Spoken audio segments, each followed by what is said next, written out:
Greetings and felicitations, and welcome to my Decision Time podcast. Now, for those of you perhaps don't understand why I chose the words my decision time, at the very beginning, when I was diagnosed with cancer, I had to decide. I had to decide how I was going to approach this cancer. How was I going to react? What could I do? What couldn't I do? And so I started looking up and finding, what have I got control over? What can I do to help my body to become stronger and to fight the cancer together with the doctor's work? And this is one of the results of it, is because this podcast is designed to help me cope, right? But also it's designed to help you understand your journey as well, so that you can cope better. Now, we don't know each other. I don't know what your prognosis is. I know how will I put it? I know what my prognosis was earlier in my treatment, but until we've finished where I'm up to, which is my first series of 4 chemotherapy sessions. I've done 3 now,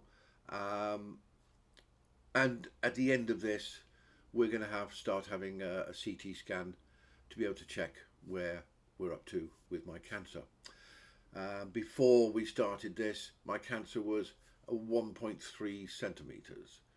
I was told the sort of operation I was likely to have, but nothing is set in stone because it depends on me and my health, my strength, and how the doctors think that my cancer has responded to the chemotherapy, and maybe what results that they think they should do, change the process that they think my treatment should follow. I will know that in due course. Maybe a month, maybe 2 months, I will know what is actually going to happen next. Because I've got, in just under 2 weeks, I've got my final session of chemotherapy. And all the side effects that come with those, which have been getting a little bit more, a little stronger, worse, whatever you want to call them. And that's you've got to expect that. You know, if you're going to have drugs which are basically alien things being pumped into your body is going to react against it. It's going to say, oh, I don't like this, go chase them away. And that's how side effects come about, is that the body's fighting back against the drugs because they are foreign bodies. Now, they're working for your advantage, yes, but they're also being treated as enemies of the body. And this is the side effects. Now, I've had relatively mild compared to what could be so far, but they are getting stronger. This morning, after going shopping, my energy levels just gone, and I was just out of it. So I climbed into my bed and just went to sleep, and I slept maybe for 2 hours, 3 hours, something like that, and feel a little bit better. I can't say I feel great, but that because I would be lying, but I feel better. And that's basically all you can do, is you can do whatever you do. I mean, if I feel really, really tired, I'll just simply go to bed. I mean, previously, after the last session, I actually was, I caught some form of bug, cold, whatever you want to call it. And I was sleeping for, 3-4 days. Really wasn't very nice at all. But I survived. And this is the key to it, is you just keep going. You never give up, because that's the story of my life. And I'm sure in fact, virtually everybody goes through exceedingly bad times in their life. This is one of them. And the key is a matter of just keep going. Don't give up. Because the whole purpose of the treatment that we're having, even though it gives us these horrible side effects, the whole purpose is to save our lives. And you can't hide from that. Because, as I say, the alternative is unacceptable. I am here to beat my cancer. Now, I don't know if my body will beat the cancer, if the operation will be successful. I don't know, right? I don't know about yours. You don't know about yours. You may have a more serious cancer than I have got.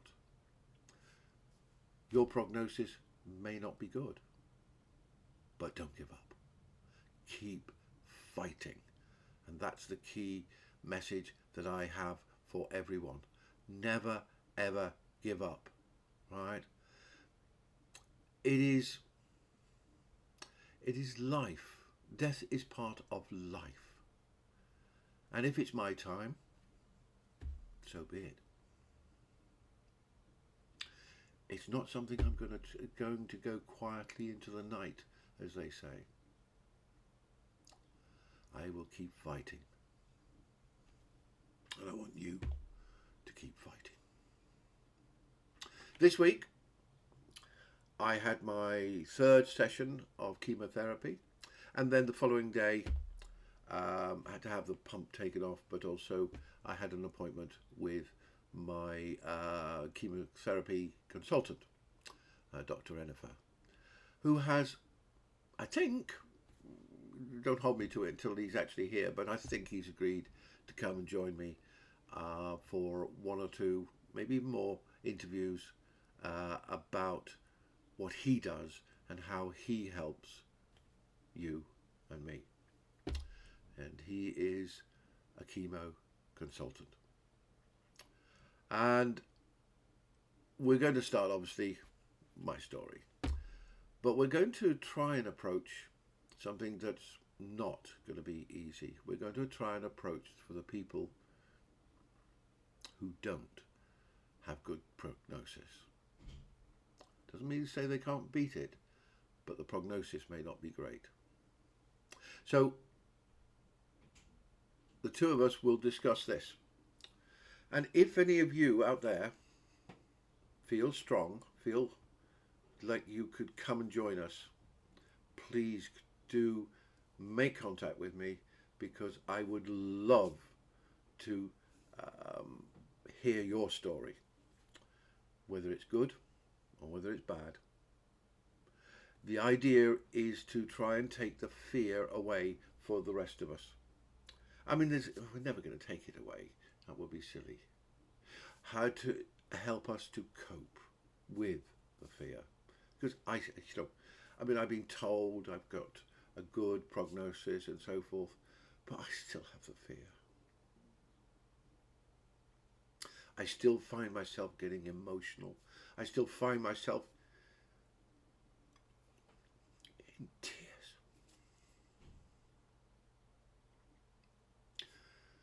No one wants to have cancer. And yet, one of the things I've found is that back in the mid-90s, 1 in 4 people was expected to get cancer.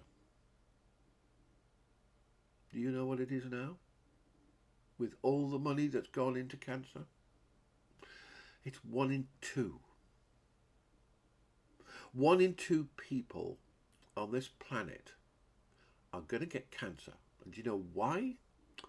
Because of our lifestyle. It is not a disease, right? It's not something that you catch. It is a lifestyle illness like diabetes. Now, I've had diabetes. And everywhere you look around in all the medical sites, they say there is no cure for diabetes. And that's bullshit. Sorry. It may not be technically a cure. But if you accept that diabetes type 2 I'm talking about, not type 1, by the way. is a lifestyle disease that comes because of what we eat, because of our environment, because of our circumstances, our lack of exercise, our obesity, and all these sorts of types of things. The amount of sugar we put into our meals. That is the cause of type 2 diabetes. Now, I've had people shouting at me saying, oh, but I got it for this reason and that reason. But the basic reason behind type 2 diabetes is lifestyle. I changed my lifestyle. I cut down on my sugars. And my blood sugars put me into what they call remission. Does that mean I've got diabetes? No. So therefore I'm cured. Oh, no, it's remission. It can come back. Yes, because it's a lifestyle. And if my lifestyle goes back into what causes diabetes, then I can get diabetes again. But if I don't have a lifestyle that causes it, I don't get it again. So therefore it's a cure. And that's one of the things about cancer. Cancer is lifestyle. We can get rid of it without actually having all of these different drugs. At some time in the future, we can get rid of it by changing our environment, by changing our diets, by changing our exercise, by changing our lives. And that is something that I hope will start to happen in the future, so that people like you, people like me, don't have to go through this terror of cancer. Now, I'm not offering you any woo-woo land cures or anything like that. I'm not. I've got ahead of me a horrendous operation. You know, it's not something that any of us, because I've got esophageal cancer, which means that if I'm qualified for the operation, which I did before, but you know, we'll see what happens. If I qualify, then they're going to take most of my esophagus out, and then they're going to reformat my stomach to take the place of the esophagus. Now that's going to take them 7-8 hours, maybe longer. That is scary. I don't care who you are. That is scary. Also, that's incredible what they can do. Right? Absolutely amazed at what they can do. And I'm looking forward to that, even though it scares the shit out of me. I mean, it really does. But I've met people, you've seen them on here. I've met people who have had it done. And I want it done. I want free of this cancer, as I'm sure every one of you out there. And I'm afraid some of you, a lot of you, are not going to be offered that solution. And I'm desperately sorry for you. But keep fighting. And hopefully I'll get my surgeon or a surgeon who's willing to come and talk to me on here and talk about, I think they call it the esophagectomy or something like that. I want to talk about what actually happens, what people, what is done, how people cope, what sort of follow-ups, what's done here, what's done there, and so forth. The success rates, the failure rates. I want to share the compassion that the staff who look after me, I have seen is amazing. And I'm sure each and every one of you have had some amazing, compassionate staff looking after you. Yes, you can get the odd one who's a little bit not quite so compassionate, if I could put it that way. But they still care. They just care in their way, not necessarily in the way that we were wanting, but they care. They're there to helping us to get better. Right? I mean, lovely Mandy um, looks after quite often the changing of the dressings and things like that, and she has fun with me by simply sort of saying, "Don't complain. When I get to rip this off, it's part of my pleasure," and I just laugh with her. She's great. She's not actually mean in the slightest. She's just got a great sense of humour and far more like mine than maybe not everybody would. So I would say to you, make certain you spend time getting to know your staff. Right, one of the things I like about in the William Harvey Hospital in Ashford in Kent, United Kingdom, is that when they come to get you, when you arrive at reception, say, "Who's it? It's Mr. Ayres." "Oh, hello, Keith." Blah, blah, blah. When they come and get you to do the dressing or to do your treatment, they say, "Keith, are you ready now?" And that's so human. Right. Whereas normally, everywhere you go, whenever you're in hospitals and government buildings or this or whatever, they say, "Keith Andrew Ayres, are you here?" That's impersonal. I'm a number. When they come out and they ask, "Keith, are you ready now?" That is wonderful. Right. So if you are a doctor, a nurse,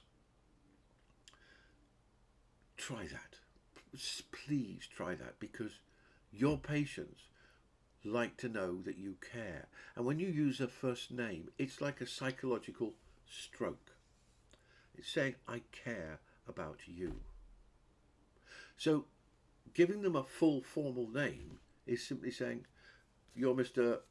Keith Andrew Ayres, number 41333679998 before 98. No. Say hello to Keith. It is amazing difference emotionally to hear, "Keith, are you ready?" Because I am. You are all amazing patients, amazing medical staff. What we need to do is do more talking so that everybody knows how they can do things better. So as we patients, how we can help you, the medical staff, to do your job better, and how the medical staff can learn from us how you can make our lives better and more comfortable and more pleasant, whatever, so that we're working together to fight cancer. That's one of the main reasons of starting this, is to help us all to fight cancer more effectively. I'm not offering to improve cure rates, but I am offering to improve coping rates. Right? Yeah, we're all going to have those emotional times. We're going to break down. We're going to struggle. But we do not give up ever. And that is what I want us all to do, is to be there for all of us. Somebody next to you having a difficult time, go and talk to them. Go and hold their hand. Go and do whatever they need you to do.